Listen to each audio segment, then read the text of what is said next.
Hey guys, how's it going? We're going to be doing another Not Just Bikes reaction. This time we're going to be doing the trains that killed an airline. So, Italian HSR, I'm assuming it stands for high speed rail. Um, Not Just Bikes, original channel. Love their stuff. We're going to check it out. The trains that killed an airline. Evidently, the trains are better than an airplane. I don't know. We're going to find out. Good channel, by the way.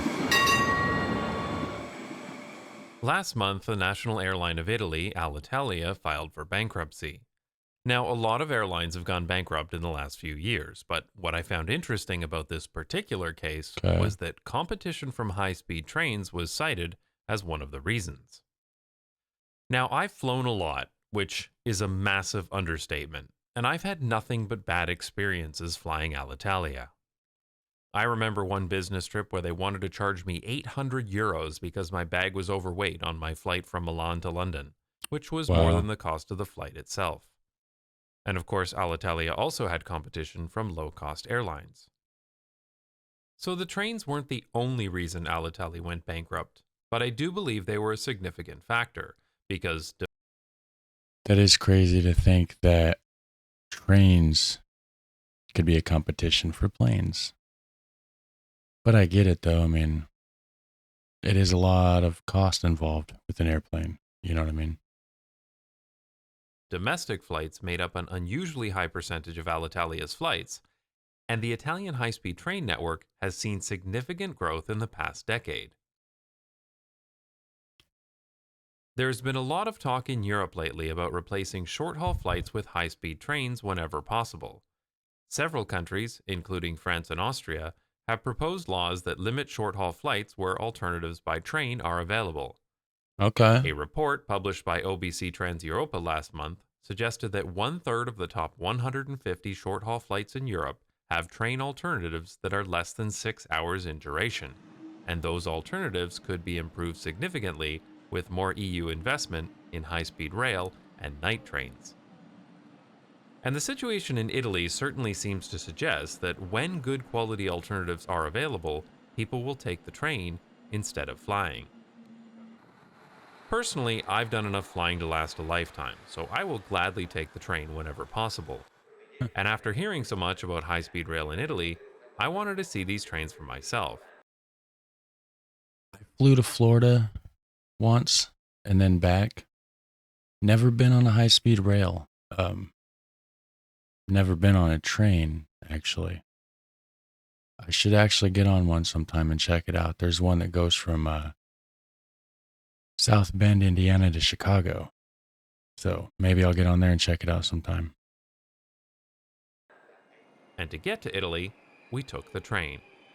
Specifically, the OBB Nightjet sleeper train from Amsterdam to Innsbruck in Austria. Night trains are another alternative to flying that can work for longer journeys, but that will have to be a topic for a future video. Incidentally, Innsbruck has a train station with three That looks cool. I saw the mountains in the background. Wow. future video. Incidentally, Innsbruck has a train station with 315 trains per day and 6 tram lines. Man, that view though. That's crazy. Despite having a fraction of the population of my hometown of fake London, which has about 10 trains per day and no rapid transit at all. That's just so depressing. No wonder they think they need 6-lane stroads. Yeah. From Innsbruck, we took a train to Verona and enjoyed some beautiful views of the Austrian and Italian countryside. Italy is one of the few countries that has multiple high-speed train operators. Most routes are serviced by Trenitalia, a state-owned railway operator, but some routes also have service on Italo trains run by the private company NTV. Italy has had what could be considered high-speed rail since the 1930s. Okay. 1930s. They look like man, that symbol looks familiar. I feel like there's something I've saw. Studebaker cars possibly have something similar to that. Probably not. The car fans are I'm gonna hear it in the comments on that one probably, but it was something. Something. It wasn't the train, obviously. I haven't seen this before, but That reminds me of something very similar that Symbol does. But a substantial network wasn't built out until about 15 years ago, and this is when the real pressure was put on domestic air travel. RM Transit has a great video about the story behind high speed rail in Italy that you should watch if you're interested in more details. There you go. The long distance high speed trains operated by Trenitalia are branded Frecce, or Aero trains, and there are 3 levels of service provided along different routes. The fastest and most interesting is the Red Arrow, which can reach speeds up to 300 kilometers per hour and are truly airplane competitors. Right. The high speed trains in Italy are used by locals for business and leisure travel, but they're very popular with foreign tourists as well. It's very common for foreigners visiting Italy to go to several cities, and for that purpose, the high speed trains work extremely well. Traveling by air requires long and potentially expensive trips to the airport, while the train departs and arrives from stations very close to the city center and with good connections to local transport. For our trip, we took a Frecciarossa 1000 train from Verona to Padova, and then a Frecciarossa ETR 500 direct to Napoli. One day I'm going to be in Europe, possibly checking out Italy. That'd be great. Definitely on the list. Italy looks amazing. Maybe I'll get on one of those trains. That'd be cool. I can totally see the appeal of these trains. They are very modern and comfortable, and it looks as great as those old photos of airline travel from the 1960s, just without the cigarette smoke. I found them to be much nicer than the French TGVs or Thalys trains, for example, and they're way more comfortable than an airplane.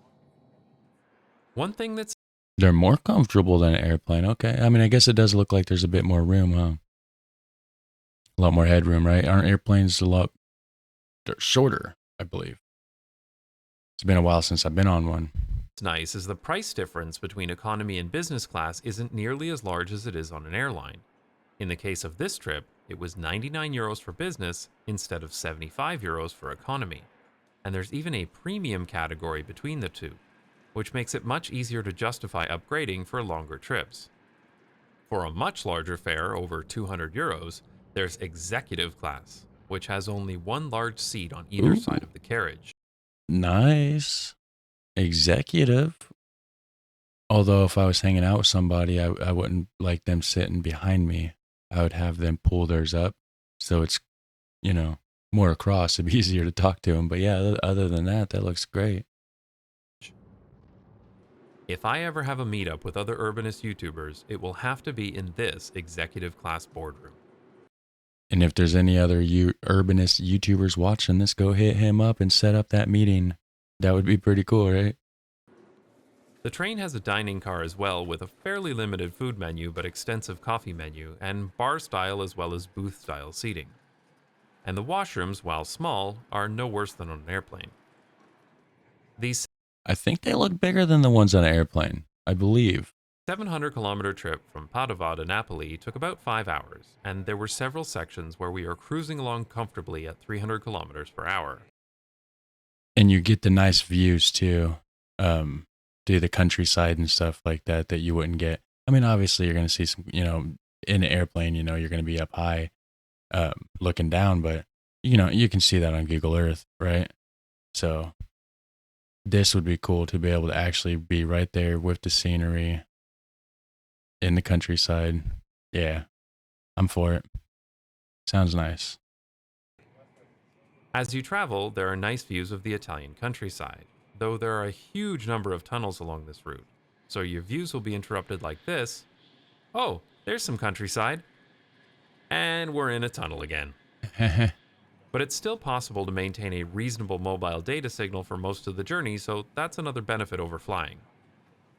And of course, you get dropped off right in the city, which is a Nice. major appeal of rail travel. Once we arrived in Napoli, we transferred to a local train which was, decidedly less fancy.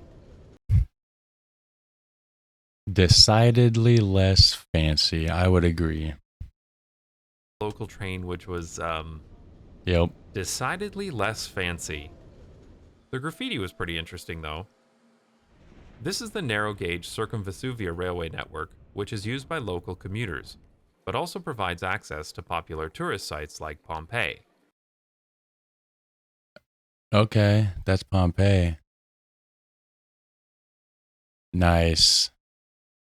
Now I gotta go check it out. I forgot Pompeii was there. Oh man. Okay, yeah. And it's fascinating that it's only a single track line between Napoli and Sorrento, so trains have to wait at the station in order to pass, which is really annoying when you're sitting on the train at the station, waiting to leave.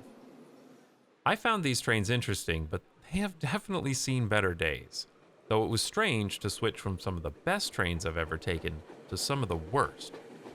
No Do you like learning, guys? I love learning. If you like watching me learn and react to these videos, do me a solid, hit like, hit subscribe. It doesn't cost you anything. It helps the channel grow, helps the video spread in the YouTube algorithm to other viewers like yourself. And I would like appreciate it a lot. Like for sure, for sure.